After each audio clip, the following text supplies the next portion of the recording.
Nada anormal aconteceu hoje em Caxias. O Juventude mereceu vencer por 2-0. E administrar essa goleada que o Vasco sofreu no Maracanã não deve estar sendo fácil.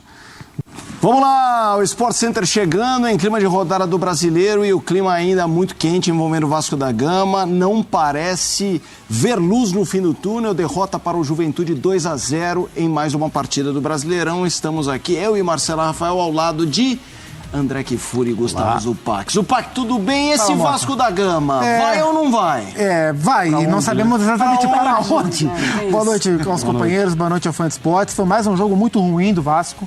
E aí a gente tem que olhar para o todo, né? Porque o Vasco, em condições normais, já tem sido um time de futebol muito pobre na temporada como um todo. Não por acaso, trocou a comissão técnica do Ramon Dias pelo Álvaro Pacheco, que há pouco chegou.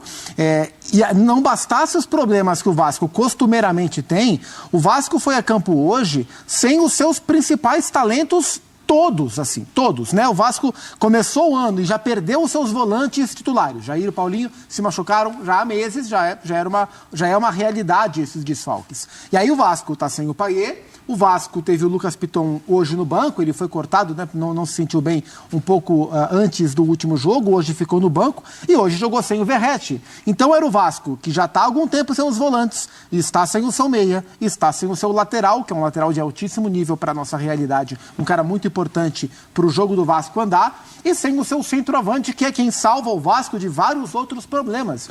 Então a fonte de talento do Vasco, ela secou para o jogo de hoje. O Vasco não tinha talento para resolver o jogo de hoje. E aí o Juventude, que dentro de casa tinha que se impor, tem no Roger um técnico que busca fazer os seus times jogarem de maneira mais propositiva, e no Juventude nem sempre ele consegue, porque o Juventude tem as suas limitações dentro da Série A, mas hoje o Juventude se impôs durante quase todo o tempo diante do Vasco. No primeiro tempo o Vasco praticamente não ameaçou o gol do Juventude. Na segunda etapa, depois do belo gol do Lucas Barbosa, o Vasco saiu um pouco mais, finalizou mais, né? E no finalzinho, o gol contra do Léo Jardim, numa cobrança de falta, mas foi um resultado que traduziu o jogo. O Vasco costuma ter problemas. Sem todos os seus talentos capazes de resolver o jogo, era missão praticamente impossível. Quem viu o jogo do Vasco hoje saiu muito preocupado, mas muito preocupado, porque a realidade ela é dura. Fala, André Kfouri, tudo bem? Boa noite. Lucas Barbosa faz o primeiro gol, Jean Carlos, o Léo Jardim contra, faz o segundo do Juventude. É realmente uma situação muito complicada. O Álvaro Pacheco segue sem conseguir vitória no Vasco. Exato. Comissão técnica do Vasco, que chegou agora há pouco, estreou contra o Flamengo, perdeu para o Palmeiras fora, perdeu para o Cruzeiro em casa, perdeu hoje para o Juventude em Caxias do Sul. O Gustavo falou tudo sobre o jogo e o gol contra, porque assim... Empatou com o Cruzeiro. Empatou com o Cruzeiro, perdão. Exato. E até o Álvaro falou, ganhamos um ponto e tudo mais, exatamente, falha minha. O gol contra pode ser um exagero, porque é um desses lances que acontecem no futebol, né? Uma falta cobrada, a bola bate na trave, o goleiro vai para a bola, não consegue tocar, ela volta, bate no corpo dele e entra. Mas no caso do segundo gol do Juventude hoje, a bola bateu na testa do goleiro do Vasco. A maioria das vezes a bola bate nas costas, bate no braço, às vezes bate nas pernas. Ele olhava para a bola voltou na cara dele e entrou. É claro que ele não tem responsabilidade nenhuma nisso. A única coisa que ele poderia ter feito, talvez, era ter defendido, né, ter desviado. Mas ele não conseguiu, a falta foi bem cobrada. Voltou na testa dele e entrou, que é para adicionar um pouco mais de dor, para mais um resultado frustrante do Vasco. Esse gol aí foi agora, no finalzinho do jogo também, seria o gol de empate, mas corretamente anulado por impedimento no lance. E o Vasco segue deixando o seu torcedor muito triste, muito tenso e muito preocupado, porque tudo indica que o caminho do Vasco nesse Campeonato Brasileiro vai ser esse aí. Vai ser um caminho de muito sofrimento e de muita angústia, por causa da possibilidade do Vasco ser rebaixado de novo. Ô Zupac, o Vasco nesse momento na zona de rebaixamento. O ano passado a gente tinha um Vasco num início até pior, mais de uma SAF que, se não brilhava os olhos, não vivia colapso. Sim. Tanto que no segundo turno reagiu. Comparando ao ano passado, dá para dizer que você estaria mais preocupado com 24 do que 23 ou não? Aquele cenário era mais desesperador? Olhando para o campo, o começo do Brasileiro do ano passado, ele de fato lembra muito o começo desse ano quanto ao desespero que o Vasco passa como time. Na estreia do Álvaro Pacheco contra o Flamengo, o Vasco fez 1-0 no começo do jogo. Desde então, o Vasco não marcou mais nenhum gol, né? O Flamengo fez 6, o Vasco não fez mais nenhum. E aí o Vasco perdeu para o Palmeiras, empatou em 0-0 com o Cruzeiro e hoje perdeu de novo. Então, um time que não consegue agredir. Então, em campo, a preocupação é parecida. Fora de campo, é natural que o olhar para 2024 seja mais preocupante do que o olhar de 2023. Porque o olhar do ano passado ainda era o olhar de, é uma SAF que a gente não sabe muito bem quem são esses caras. Será que é uma SAF boa para o Vasco ou não? Mas havia a perspectiva de as coisas se encaixarem, o investimento posteriormente chegar, a janela, os reforços, etc. e tal.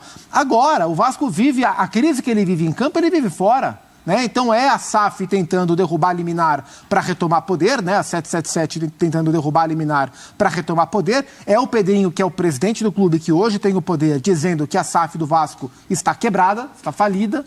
Então o Vasco vive a crise de dentro e está fora. Né? Não há esperança que existia de que as coisas poderiam entrar no eixo de maneira mais profissional. Não há muito onde o vascaíno hoje se apegar. Ele se apega onde?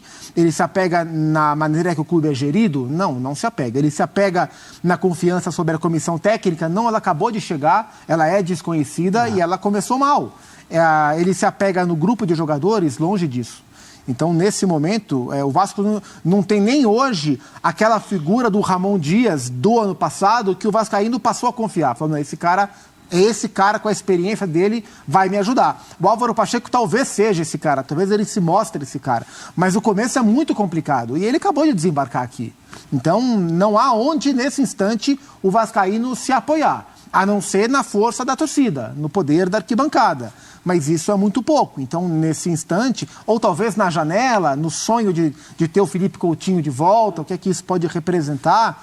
Porque o presente ele é muito preocupante. O Vasco ele é indiscutivelmente um dos 4 piores times do Campeonato Brasileiro, seja em material humano, o que está jogando agora, jogadores disponíveis agora, no papel ou em desempenho. Então, hoje, a posição do Vasco, ela reflete exatamente aquilo que o Vasco vem mostrando dentro de campo. No segundo turno do ano passado, o Vasco tinha personalidade. Muita. Era um time que tinha caráter, que era um time que se mostrava sério em campo. Não que esse time não seja sério, o time atual, não estou falando sobre isso, estou dizendo, era um time que entendeu a partir de um determinado momento, o que era o campeonato do Vasco no ano passado, qual era o objetivo principal, que era evitar o rebaixamento. E o Vasco ganhou jogos muito bem ganhados, especialmente em casa, na reta final. O Vasco fez goleadas em São Januário. O Vasco tinha espírito. É difícil falar sobre isso agora, porque é uma comissão técnica que dirigiu o time 4 vezes. Mas olha o que já aconteceu, né? E a situação. Eu diria que a única, na comparação com o ano passado, a única coisa boa que dá para dizer é que tem mais campeonato agora, né? São 10 rodadas apenas. Então, tem muita coisa para acontecer, tem muito tempo para o Vasco tentar resolver esse problema de novo, mas está aí, de novo, a mesma situação, o mesmo dilema, o mesmo drama, a briga para não ser rebaixado. É o campeonato do Vasco. Pois é, aquela história também, né? O tempo que o Vasco tem, será que vai dar alguma esperança para o torcedor? Porque o torcedor não tem nenhuma esperança. A gente vai nas redes sociais, as pessoas estão assim, a impressão que eu tenho é que o Vasco nunca mais vai fazer um gol. A impressão que eu tenho é que o Vasco nunca mais vai vencer uma partida. Mas não fica longe da nossa percepção quando a gente está assistindo a um jogo do Vasco. A gente tem os números do Álvaro Pacheco e da comissão técnica à frente do Vasco, desde que eles chegaram. Vamos colocar essa tela? São 4 jogos com um empate e 3 derrotas, o aproveitamento é de 8,3%, com 1 gol marcado e 10 gols sofridos. Nesse meio aí tem a partida contra o Flamengo, que foi muito sofrida. Ô Zupa, você estava falando, olha, é uma torcida que pode também se prender à janela de transferência ao Felipe Coutinho, que pode chegar. Só que olhando essa situação, a gente pensa... E quem vai querer chegar ao Vasco? Isso, assim, ou é um Felipe Coutinho que ama muito a equipe, que quer muito e que vai fazer uma força enorme para estar ali no Vasco, ou um outro jogador que não tem sentimento já histórico pelo clube, pensa 10 vezes antes de chegar ali, né? Clubes grandes que estão na situação que o Vasco está, a gente pode ampliar a discussão para o Corinthians, que está jogando agora, são clubes que têm dificuldade de convencer grandes jogadores consolidados, a embarcar nesse projeto. No caso do Vasco, a conversa que existe, né, o próprio Pedrinho, na conta oficial do Vasco nas redes sociais, admitiu conversas boas com o Felipe Coutinho. Tem essa questão afetiva. O Coutinho ama o Vasco. O Coutinho tem vontade de voltar para o Vasco. Até se fala que ele gostaria que voltassem também o Souza e o Alex Teixeira, jogadores, todos eles formados mais ou menos ali juntos no Vasco, com uma história.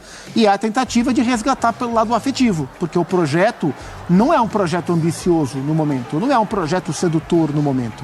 E é muito possível que o Vasco, além de nomes como o Coutinho, eventualmente o Souza, ataque a janela de maneira parecida com o que fez no ano passado, porque o projeto também não era tão promissor assim. É claro que era mais promissor do que agora, porque existia expectativa. Mas se a gente olhar para a última janela, exceção feita ao Payet, que é um nome internacional, o Vasco buscou jogadores mais modestos. O próprio Verratti, embora fosse artilheiro do Campeonato Argentino, ele era jogador do Belgrano. E o Paulinho, que o Vasco buscou de maneira desconhecida, um cara que encaixou bem, e outros jogadores também. O Vasco atacou um mercado mais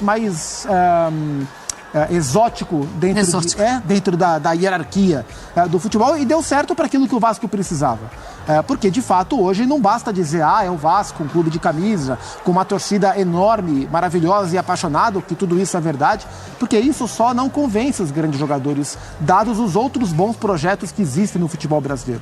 A concorrência para os clubes grandes que se apoiam na sua grandeza e na sua torcida para convencer grandes jogadores, a concorrência está pesada, porque existem outros grandes times com projetos muito mais sólidos e existem times menores com projetos mais sólidos também.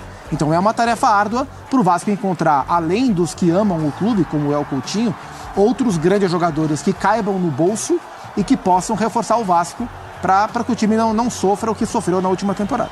Ô André, a gente tem uma tela, a gente já viu os gols e tudo mais, estamos vendo aí novamente os gols do Juventude no 2-0. A gente tem uma tela que mostra um pouco do desempenho do Vasco da Gama, para continuar falando desse momento problemático dentro e fora de campo. Nos últimos anos, né, de Série A, né, os primeiros 10 jogos do Vasco nas 5 últimas participações do clube no Brasileirão. Eu tinha engraçado, puxando de memória, eu imaginava o ano passado, do ponto de vista de pontuação, até pior. Assim, porque o Vasco chegou a uma hora, que foi um pouquinho mais para frente no primeiro turno, né? Tá mais no buraco até do que tá hoje. Mas o aproveitamento muito parecido, 23,3 nessa temporada, 20 no ano passado, terminou em 15º, conseguiu se salvar. Em 20, 19 e 18, ele tinha 56,7%, 30% e 50%, respectivamente. Lembrando que em 20 ele caiu, ele foi 17º, nos outros 2 anos ele conseguiu se salvar.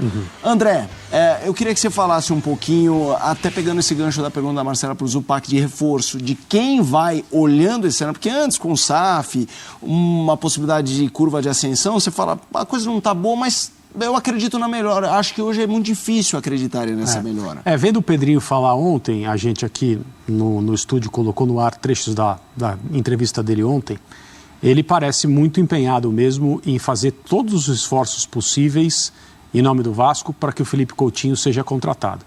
E o Coutinho volte. É uma contratação, além de tudo, é uma contratação sentimental. Tem esse papel também. E eu não digo sentimental no sentido de ser um erro cometido por um clube ao trazer um jogador simbólico, mas que no final não vai resolver nada. Não é isso que eu estou dizendo, porque isso também é querer prever o futuro, né?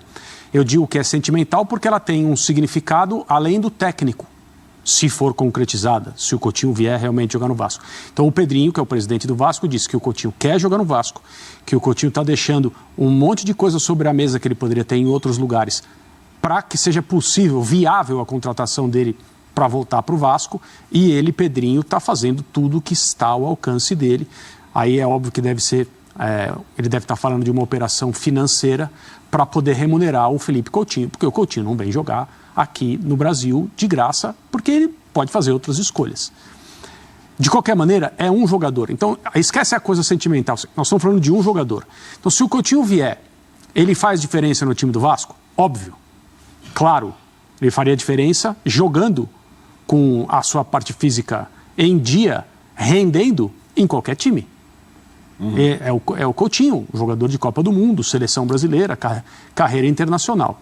A gente não sabe se isso vai acontecer. Mas a motivação que um jogador como ele tem para que seja assim, para que as coisas deem certo, ela é muito grande, porque ele não só está voltando para o país dele, como ele está voltando para o clube que ele tem dentro do seu coração e que vive um momento extremamente delicado na temporada. Então são várias camadas de complexidade que tem nessa volta. De novo, é um jogador só. Para que o time atual do Vasco jogue de modo a dar ao seu torcedor esperança de não viver como no ano passado e nesses anos que a gente mostrou aí, até as últimas rodadas, no caso do ano passado, o último jogo, final do último jogo, o desespero do rebaixamento, é uma situação que pede mais jogadores do que um, mesmo que esse um seja um cara tão capaz do ponto de vista do seu potencial técnico, que é o Felipe Coutinho. Mas não tem outra forma. E é muito complicada essa situação, porque ou o Vasco contrata jogadores e melhora o seu time, ou talvez não dê para escapar nesse ano. O caminho é muito árduo com o que o Vasco tem tecnicamente, o material técnico que o Vasco tem hoje. E pra gente ter noção... falava milagre no ano passado, né, Zupa? E mais uma vez essa história se repetindo agora, né? Não dá para usar o termo milagre agora, porque o campeonato está no começo, né? Mas se as coisas não mudarem, a narrativa vai ser muito próxima. E o campeonato ele é muito difícil. Não sei se alguma coisa mudou, mas a hora que a gente estava para entrar no ar, tem o Vitória, que é o último colocado. Do Vitória para cima tinha Fluminense, Grêmio, Corinthians e Vasco. São os grandes times do Brasil, estão todos ali embaixo, sabe? Então é um campeonato bastante complicado. Zupa, só uma coisa, nesse momento o Vasco está fora porque o Corinthians levou um gol. É isso, Corinthians, Grêmio, Fluminense e o Vitória... também levou, o Fluminense está perdendo. É isso, então são esses os 4 times piores do campeonato. Mas é ali, né? O que a gente quer, assim, a ideia, o contexto da coisa é todo mundo ali na parte de baixo da tabela. E a gente tem times que a gente imaginava que pudessem estar ocupando esse espaço hoje, bem mais acima. O Juventude está acima. O Cruzeiro, que é um time que começa o campeonato com material humano para lutar contra o rebaixamento, consegue agora ocupar um outro espaço, está vencendo. E vai melhorar, o Cruzeiro está investindo, o que o Vasco quer fazer também. Então, a tendência é de um campeonato muito pesado até o final. E o Vasco mostra pouco recurso. O Vasco tem uma dificuldade de se organizar ofensivamente muito grande. E quando a gente olha para o próprio perfil do Álvaro Pacheco, o bom trabalho que ele fez no Vitória lá em Portugal, Vitória de Guimarães lá em Portugal, era um time que era muito mais sólido defensivamente do que criativo ofensivamente. Então, talvez ele tente... se conseguir organizar o Vasco, tentar replicar algo nesse sentido. Mas o Vasco tem que ter algum tipo de poder ofensivo, né? O meio-campo do Vasco sofre muito. O Galdames, de novo, não foi bem. De novo, o Álvaro tentou o JP mais à frente, já que não tem o Payet para articular. É um menino, é um momento muito pesado. Rossi e Adson pelos lados funcionam muito pouco. Hoje o Cleiton como centroavante do Verratti. Para o Cleiton há uma diferença grande. Então o Vasco já é um time que cria pouco, que sofre para criar, para machucar o adversário. Hoje então, sem o Verratti principalmente, que é o fim da história, mas é um cara que leva muito perigo à zaga adversária, foi um time que machucou pouco demais. E isso é perigoso, muito perigoso para o Vasco. Eu tenho números interessantes do Vasco com o Álvaro Pacheco. Vamos colocar na tela, que eu também queria falar, André, sobre esses 4 jogos do Álvaro Pacheco. É muito pouco e a gente fala sobre ele não tem culpa, mas não dava para apresentar algo diferente do que a gente viu até agora? Os jogos do Vasco com o Álvaro Pacheco, tá? Então, em 3, sofreu gols. 1, não sofreu gol. Fez gol em 1, que foi aquele jogo contra o Flamengo. E em 3, não fez. Dava pra gente ver pelo menos alguma evolução nesse Vasco em 4 partidas com o Álvaro? Talvez, mas aí a gente precisa voltar a falar da estreia e o que aconteceu no jogo com o Flamengo e os impactos, os reflexos de um resultado como esse, né? Foi a pior goleada que o Vasco sofreu nesse clássico que tem tanta história, tem tanto significado, tanto peso. Foi o primeiro jogo da nova comissão técnica.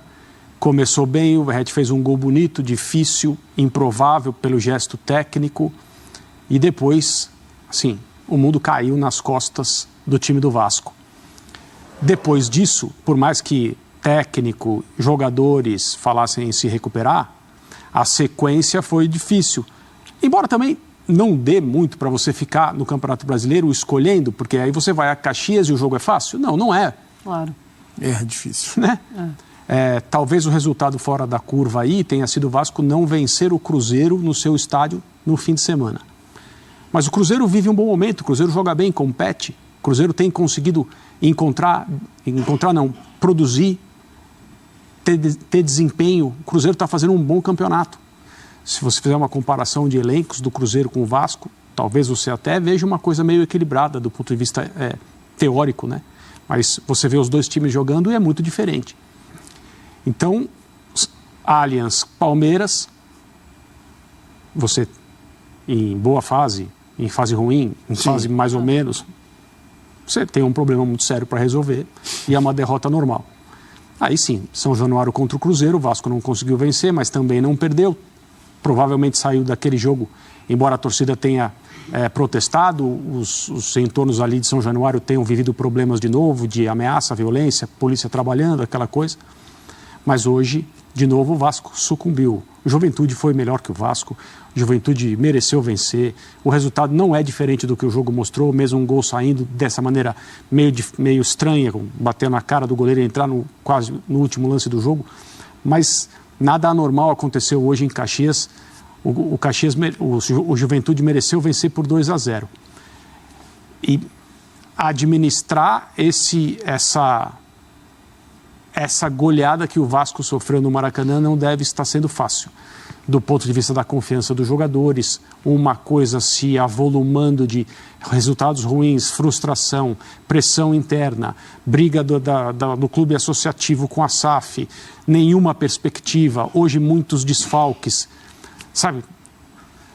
Às vezes o Vasco quer respirar e não consegue. Sim. E o próximo jogo é o São Paulo, no Rio. Mas é o São Paulo que vem de derrota e que é um time inquestionavelmente superior ao Vasco em material humano e em momento também. Esse assunto do técnico, aliás, já o Álvaro Pacheco tem na sua coletiva, a gente vai apresentar aqui no Sport Center. E já a gente vai falar do São Paulo, que perdeu a primeira com o Zubeldia para o Cuiabá, que vem com o técnico novo, Petit. Sim. Que chega em caixa. Então, assim, o torcedor olha essas coisas e fica... se chega e não resolve, tá com um problema. Assim, ou não é resolver, mas não apresentar os números que a Marcela trouxe nessa tela. Do Álvaro Pacheco, onde tem uma mínima participação dele, assim, que você olha e fala, não vejo nada... Quanto é o lance do Flamengo, a estreia com um 6-1, e quanto é esse... É óbvio que é um pouco de tudo, mas se você pudesse colocar em prateleira, você responsabiliza algo mais? Não, assim, eu trato o Álvaro Pacheco muito mais como vítima do que como cúmplice do momento do Vasco.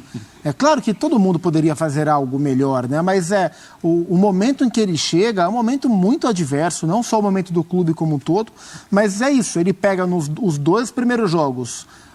talvez os melhores times do continente nos dois primeiros jogos, e nos dois jogos seguintes, que eram jogos em que ele poderia pontuar, ele está desfalcado dos seus melhores jogadores. Então, assim, tudo isso num país que ele não conhece, em um clube, em uma crise institucional gigantesca, com dificuldade de a gente enxergar o futuro. Então, é um cenário que é evidente que ele poderia fazer coisa melhor. Poderia ter acertado como posicionar a linha defensiva, trabalhar melhor os volantes para o Vasco não ser tão permissivo e não sofrer tantas finalizações. Todo mundo poderia fazer algo diferente. Mas acho que, dada a situação do Vasco, ele é muito mais vítima do que cúmplice. Ô, André Kfouri, perde-se a esperança do torcedor, e é normal que isso aconteça, até termos reforços para a próxima janela, ou quando abrir a janela, ou você ainda acredita que o Álvaro Pacheco consegue fazer algo de diferente com o time que aí está? Não, eu acho que sem jogadores, sem uma melhora técnica, eu não acho que o Vasco vai ter um caminho mais tranquilo nesse campeonato. Não consigo ver. E assim, ainda sobre o Álvaro Pacheco, a gente, assim, eu não acho que ele seja responsável pelo que está acontecendo. A gente pode levar a conversa para um outro lado, que é, será que nesse momento tão complexo que o Vasco da Gama vive, como clube e como time, um cara com um desconhecimento tão grande, natural, né, do que está acontecendo aqui, seja o que o Vasco precisa? Acho que essa conversa pode existir. Mas, assim, ele não tem culpa disso, né? Acho que isso vai aumentar o grau de dificuldade que ele já teria ao chegar num continente novo, num país novo, num campeonato novo, tão difícil quanto esse, com condições adversas do calendário quanto esse. Isso por si só já tornaria o desafio do Álvaro Pacheco chegar no Vasco e se adaptar complicado. A gente pode olhar, será que um cara tão novo quanto esse, nesse momento, é o que o Vasco precisa? Mas aí você pensa em demitir? Não, só estou dizendo que isso aumenta o grau de dificuldade dele. Tá, né? mas agora que já foi escolhido... Não, ele tem que trabalhar. Ele tem que trabalhar. De novo, ele não é o responsável. Uma vez que ele é o técnico do Vasco, ele tem que trabalhar para encontrar soluções. Talvez um outro perfil, nesse momento, ajudasse o Vasco a sair mais desse buraco. É que o buraco está ficando cada vez mais fundo depois que ele foi contratado. Né? Então, sim, fica tudo muito complexo. Né? Não dá para responsabilizá-lo por praticamente nada do que está acontecendo. E o buraco está ficando mais fundo, e um ponto que me chama a atenção, André, é quando houve a mobilização no segundo turno, foi uma mobilização de um momento em que alguns jogadores chegaram e esses jogadores só experimentaram essa parte boa. Falando de 2023, é óbvio que o Vasco em 2024 já está sofrendo há um bom tempo. Então, Payet, Verratti, quando chegam, rola aquela sinergia e os caras até estufam o peito e falam, pô, que a história bonita, né, que a gente está escrevendo aqui. Quando se perde esse embalo, essa confiança, essa alegria, essa harmonia também se perde. Qual é o impacto não só dos jogadores que eventualmente podem não querer chegar a São Januário, como desses caras de jogarem a toalha e já começarem também a mirar outros voos? Internamente existe sempre uma percepção diferente, né? Não faz muito tempo a gente estava falando sobre o shape do Payet. É isso. A volta das férias. 9 quilos. Não é isso? Campeonato estadual. Isso. Correndo na praia. Quando ele voltou, que ele voltou 9 quilos mais magro. Jogando bem e tal, um jogador compenetrado e tal. Então, assim, um cara não se coloca nesse momento de forma assim, embora seja obrigação, né, de todo atleta, se ele não tiver comprometido, se ele não achar que é uma coisa que vale a pena, se ele não tiver envolvido mesmo com o que eram no começo do ano as ambições do Vasco. Agora as coisas já são bem diferentes, o quadro é outro, né? As dificuldades já foram percebidas. Então, você falou do Ramon Dias. Eu nunca deixo de me lembrar, quando o Vasco joga e perde, que até hoje a demissão dele é uma coisa misteriosa em relação às versões. Foi demitido, pediu demissão. Houve uma questão de jogadores não terem achado correta a decisão de mandá-lo embora. E ele foi o cara que liderou. Você pode questionar se aquela coisa de bater na mesa, não vá barrar e tal, era mais para o consumo externo, né, do que alguém confiante mesmo que o Vasco escaparia, mas o Vasco escapou sob o comando dele e é o primeiro sinal de dificuldade em 2024. Foi a SAF que tomou a decisão, evidente, né, porque é a SAF que dá as cartas no departamento de futebol, de trocar a comissão técnica e trouxe o Álvaro, que chegou aí e até agora só levou pancada. Esse não consegue respirar. Deixa eu só fazer o seguinte, vou acionar o Berton, que já vai começar a coletiva, para ele se posicionar também. Berton, traga um pouco o clima do respiro do Juventude, vitória importantíssima, e dessa crise sem fim do Vasco da Gama. Boa noite a você. Oi, Felipe, boa noite para você, boa noite para todo mundo. Olha, o clima muito forte aqui no vestiário do Vasco da Gama. A gente está aqui na sala de coletivas do setor de visitantes, né, do estádio Alfredo Jaconi. E uma pressão muito grande, claro, para o lado do Vasco, que perde mais uma partida no Campeonato Brasileiro, ingressa na zona do rebaixamento. A gente está esperando o Álvaro Pacheco, que ainda não se posicionou aqui para a entrevista coletiva. E agora há pouco, o Pedro Martins, diretor de futebol do Vasco, ele foi visto no gramado do Alfredo Jaconi, ao telefone, né? Falando no telefone. Sabe que o Pedrinho não está por aqui, né? E aí se levantou a dúvida, né? Com quem estaria falando o diretor de futebol do Vasco após uma derrota, mais uma no Campeonato Brasileiro, por 2-0 para a equipe do Juventude. Logo após a partida no gramado, se levantou até a dúvida se uma decisão pode ser tomada hoje, ainda aqui em Caxias do Sul, até de demissão e a troca de comando do Vasco da Gama. Essa pressão, ela está acontecendo por aqui, como eu falei, o treinador ainda não chegou por aqui, né? O Álvaro Pacheco ainda não se posicionou para a entrevista coletiva, e está esse clima de muita pressão no vestiário do Vasco. E tem uma outra situação também, Felipe, o Vasco voltaria hoje para o Rio de Janeiro, logo após a partida. mas logo, um pouco antes da partida começar aqui em Caxias do Sul, houve uma tentativa de assalto a um carro forte no aeroporto de Caxias, até com mortes, viu? Um policial acabou falecendo, né, na troca de tiros com os bandidos.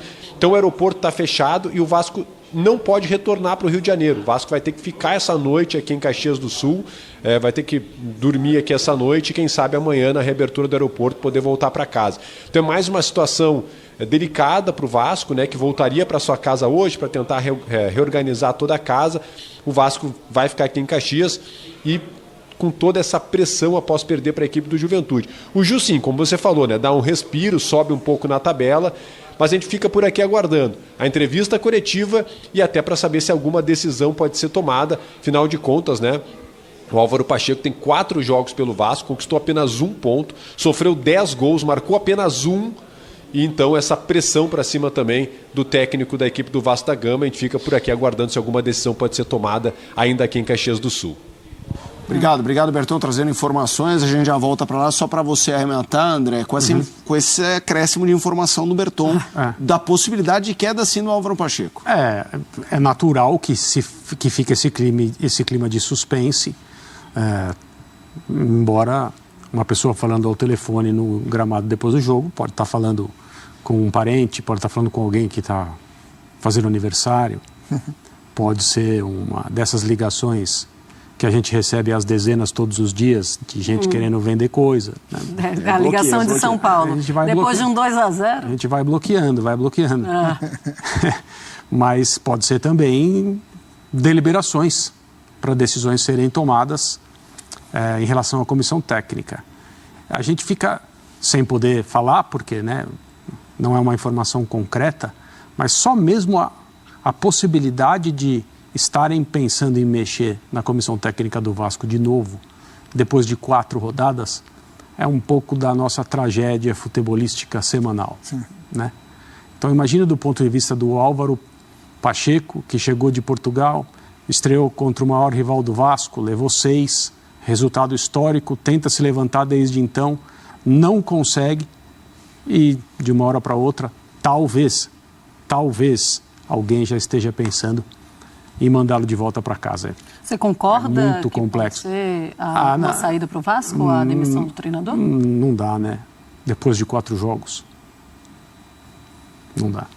Não é isso, né? Não pode ser assim. Chega, né? De 4 jogos, é muito pouco, mas quando não se encontra saída, eu não sei o que se passa na cabeça do Pedrinho. Você acredita que o Pedrinho hoje consegue tomar conta do Vasco e consegue encontrar uma saída para esse Vasco, André?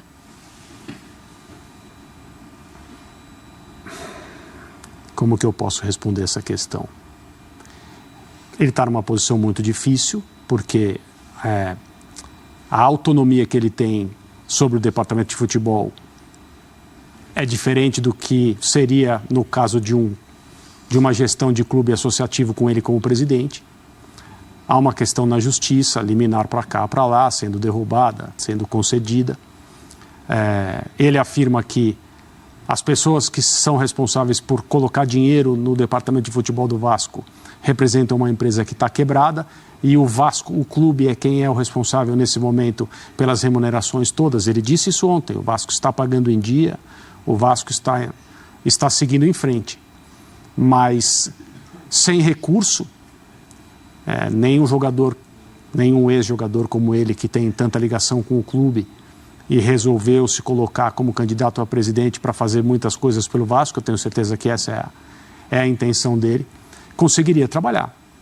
É muito difícil a situação, porque se quem tem as condições materiais para melhorar o time do Vasco quebrou, sim, e essas pessoas foram buscadas, essa empresa foi buscada, porque o Vasco também não tinha condições de cuidar do seu próprio time da maneira que a sua torcida merece, a sua tradição, a sua história, é uma situação muito difícil. Eu não sei como que o Pedrinho pode, assim, só com criatividade, resolver esse problema. Queremos te ouvir também, Zupac, sobre essa informação do Berton. Aliás, Álvaro Pacheco chegando na coletiva, a gente apresenta aqui. Assim, e é claro que assim, eu sinceramente espero que o Vasco não troque o técnico agora, né? Porque isso Assim, não é sério, não um técnico ficar 4 jogos no clube, por mais que o time não responda em 4 jogos, em 4 jogos não se tem avaliação.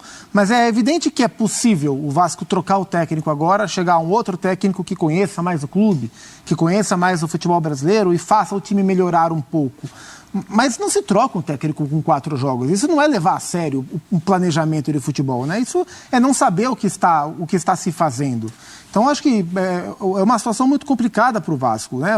O Pedrinho também está ocupando um cargo que ele nunca ocupou, um cargo muito importante, e que quando ele foi eleito, ele não tinha os poderes que ele tem agora. E aí ele trouxe o Felipe, né? O Felipe, que era lateral esquerdo, craque de bola, para ser um diretor técnico do Vasco, para pensar futebol junto com o Pedro Martins, que veio do Cruzeiro, o Vasco que perdeu o CEO da SAF, o Lúcio Barbosa, que estava em rota de colisão com muita gente lá dentro, com a própria torcida, saiu de lá. Então é muita mudança de direção, e não só de dirigentes, mas de direção, de lado a seguir, né? Então, assim, é evidente que tá nítida a dificuldade do Álvaro Pacheco tocar o trabalho nesse momento. O começo, que já seria difícil, está muito mais difícil. Mas também não é trocando a peça agora, depois de 4 jogos, que vai se encontrar a solução, né? O Vasco tem que encontrar o seu caminho como clube. Consequentemente, encontrar o seu caminho como time. Não dá para inverter. Primeiro tentar resolver o time, para depois tentar resolver o clube. Pois é, a gente não deve ter nenhuma nova informação, porque eles vão dormir lá em Caxias, como informou o Gustavo Berton, porque o aeroporto está fechado. Amanhã, então, voltam ao Rio de Janeiro e eu imagino que a partir daí teremos alguma informação mais concreta em relação ao Álvaro Pacheco e ao Vasco.